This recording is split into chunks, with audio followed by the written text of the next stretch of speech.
Vision. Révision. Vision, toi. Révision, toi.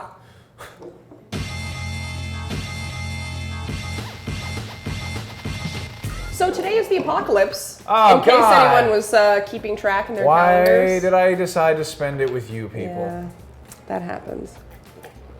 See, So, I got What one happens of to those- all my pre-orders? I have one of those Aztec calendars, so do I still have to do this? It was. They're it was, similar enough. Are you sure you're not Yeah. thinking of your advent calendar? No, ooh. But it's an Did official. chocolate come out of it when you Yes, opened but it? but the Aztecs also like chocolate, and it's an official apocalypto advent calendars because it's Mel Gibson. That's he's, okay then. He's crazy for That's Jesus, but perfectly he also okay. loves the Aztecs. So. I'm just picturing him with like his crazy cigar face over like a fine wooden cabinet full of tiny little Aztecs. Yeah, the official apocalypto advent calendar full of Aztec chocolates. But Or it as is they the end of the called it. world.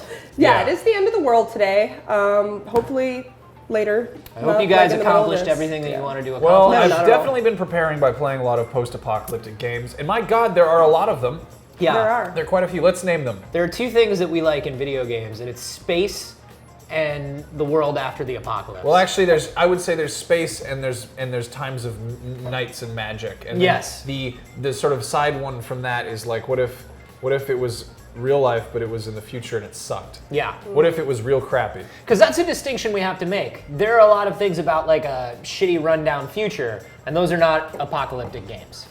We're talking about post-apocalyptic games, right? And that's funny because post-apocalyptic games, you've got stuff like you've got Fallout, Yep. you've got The Last of Us, you've got Rage. You've got that's on another. Is that on Earth or is that on another planet? Rage is another No. planet. See, I thought Borderlands Wait. initially was post-apocalyptic. That's in a wasteland.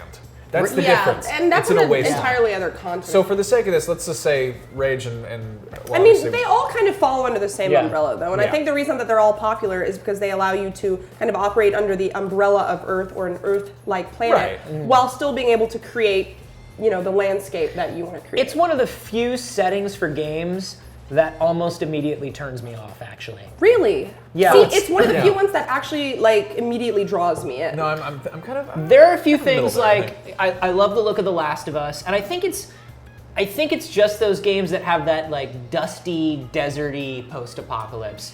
Because I feel Yeah. it's kind of like an aesthetic that doesn't appeal to me in movies either. Like I don't watch a lot of westerns Yeah. because I can't deal with the flatness of it. I don't like those either. There's It's too orange. There's a weird thing that happens, and the reason that it's a popular, like you were saying, it's they kind of have the creativity to do what they want because it's like it's in the future. Yeah, like space. But at the same time, it's also Desolation has a lot of freedom. If you're making a post-apocalyptic movie, you can go out in the desert and shoot where no one's going to yell at you or walk onto your set. If you're shooting in like a downtown city, there are going to be people there, which is the same problem with making, games. Is like if you're like making a city, it's going to be You've got to unrealistic. build that whole city. Right. So they're like, well, what if we made the city blow up and then we filled it with some zombies? Because the zombies have poor AI, and we can kind of maybe It's relax. true. You don't need nearly as much detail in like a barren wasteland city as you Yeah. do if it's like on Earth. I think the exception to the Desolation rule for me is definitely Fallout, and I think it is for a lot of people. Is the best post-apocalyptic game. It is like I'm not even gonna like stammer or try and pussyfoot around that. It is the best. Fallout 3 is one of my just favorite games of all time, hands down, without question. And pretty much anytime somebody mentions it, I will go back and play it. And I think what's really good about it is that it has so much color and humor. In spite of the fact that it is desolate and dreary. Well, because I think that it goes back to what you were talking about before, which is if you're making a post-apocalyptic game, it's the easiest thing in the world. Yep. It's the laziest, easiest thing in the world to take this empty desert and some monsters and you're good. With Fallout, they actually tried to like craft this world, and there was a lot of wide open spaces, but there was also just a lot of character in every single location, which is the big difference. Yeah. I mean, yeah, I think Fallout is set a little bit like farther after the apocalypse when things have had a chance to like kind of build up more. But you play like a post-apocalyptic game like I Am Alive. It's also the future of the 50s. Yeah, Yeah, also yeah. that. Yeah. And that adds to the whole like aesthetic to it. But in a game like I Am Alive, which happens like almost immediately after the apocalypse, there's still people around, but like they're survivors, Yeah. people who are just as in dire straits as you are. Yeah, And there's no rebuilding going on. and yeah, and so it creates a spectrum of like kind of really survival-based apocalyptic games and apocalyptic games that just happen to be set in the apocalypse and are more like shooters, which I think is what Fallout kind of falls under. Yeah. What's talking about interesting- the survivor stuff, The Walking Dead, Yes. which came out this year. I was about to say, zombie Yeah. stuff is technically a subgenre of post-apocalyptic, unless of course it is during the beginning of the zombie thing. But Right. in the case of Walking Dead, or to a lesser effect, The Last of Us, so that's funguses. But yeah, it's you've got survivor interactions, which are sort of the more human side, and that's generally more interesting than just the zombie stuff.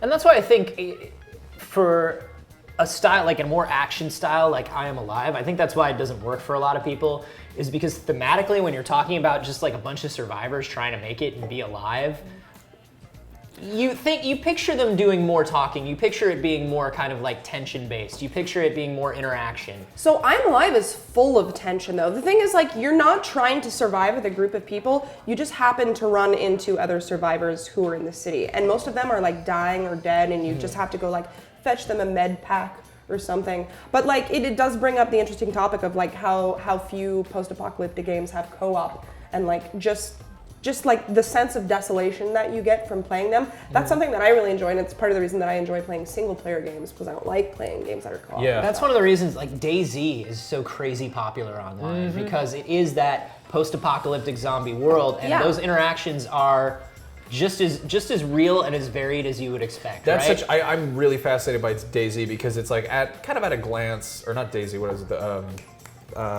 I think the War Z actually just came out. Yeah. And that's the horrible ripoff that is selling well, but people are presumably not too happy with it. DayZ, the one that's the original one. That's so cool because it is such an unforgiving, brutal game that people are actually trying to struggle and like steal from each other and like rip each other off, which is like kind of how it would be, which is it's great. And it's like, you can be creeping through the underbrush really carefully past some zombies because you want to get like a gun or something, and then some guy would run by and be like, woo! And he's just like, you're just, god damn it, and then the zombies come over and it's like, wow. What the DayZ thing reminds me of is like the first time I ever traded an item with a person online. I think it was Phantasy Star Online, and there were no rules about trades, right? Like there were no rules. It was just kind of like you drop an item on one side, the other person drops an item on the other side. You got to trust that you dropped the right item, run, and then trust that they didn't screw you somehow, right? And DayZ takes that in too, because it's kind of like, oh yeah, I can help you out, but you never really know. That fascinates me. Whereas most online games now, they have that system where it's like, this is a safe trade and everything's gonna be fine, and it's done by us because we're middlemen, and it's like, dude, I really need that food. Okay, well, give me these bullets. All right, yeah, sucker. Yeah. And that's awesome. That's like a thing about post-apocalyptic games that you don't get in things that are single player, or things that are mostly action based. I think Metro is another great example of the post-apocalyptic games, and that's why I'm so excited for the second one, because I think the first one, it was good, but I don't think it's like quite a household name in gaming yet. I think Last Light is really going to put it on the THQ is map. literally giving it out for free. They're literally, all you have, please just be our friend on Facebook and we will give you this game with the Russian and the werewolves, please. I'm a little bit afraid that it's going to get overshadowed by The Last of Us, since they are coming out so close to each other. Everything in the world is going to get overshadowed by The Last of Us. I know, and you know what? I don't even care at this point, because I know it's going to be good. I just know it is. Something about that game reminds me of I Am Alive also.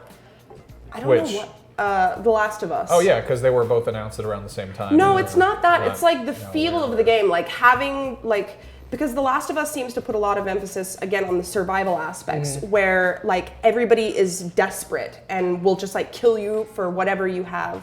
And The Last of Us, like I haven't seen, granted, as much as a lot of people have, but based on the commercials and stuff, it seems to have that very similar feel. What I'm to curious about it is, do you think that they're gonna? I mean, they've shown off some little snippets of the people fighting off the the plant things, the gross facers, the fungus people, and it's like that is obviously gonna be part of the game. And I'm wondering if there are gonna be stretches where you're just killing them, where you're just fighting them, or if it's gonna be. And they've shown off the really human stuff where it's like, you have to like hold down the button to choke the man and crush his windpipe, and because they really want you to get the sense of how precious human life is. But what about the fungus people? Are you just going to be like fighting them? So if you look at the structure of the Uncharted games, and especially Uncharted 3, like you get to the end of the game and then stuff gets weird, right? Like you get to the end of Uncharted 3 and then you're fighting things that are not quite human in that one section.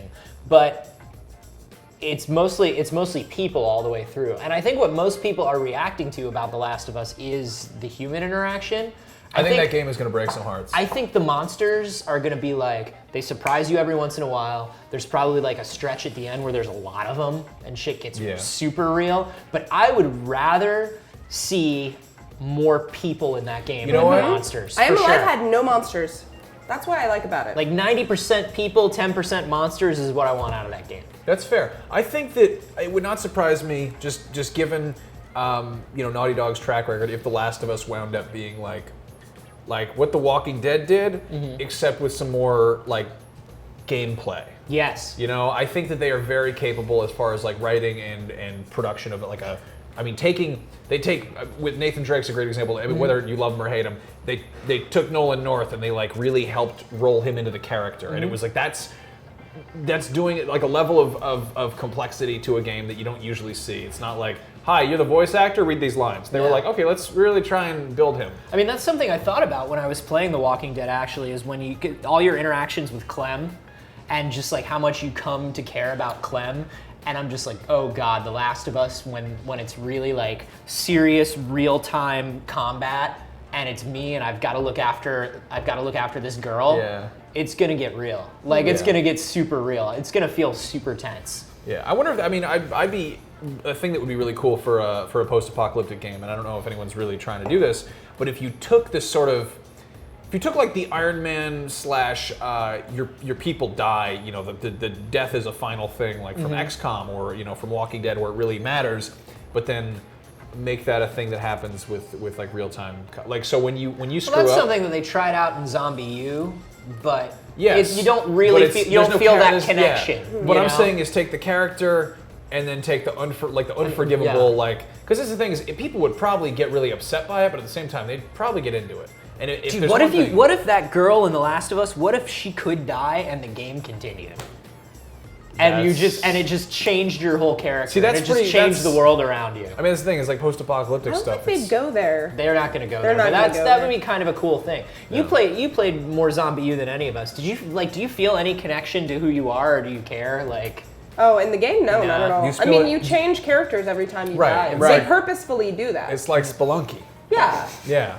But then on the other side, you have what I think is becoming a larger trend in post-apocalyptic games these days, which is having a young girl or a young character, not necessarily as like an escort, but somebody who follows you around for the whole game. I Am Alive had that. Yeah.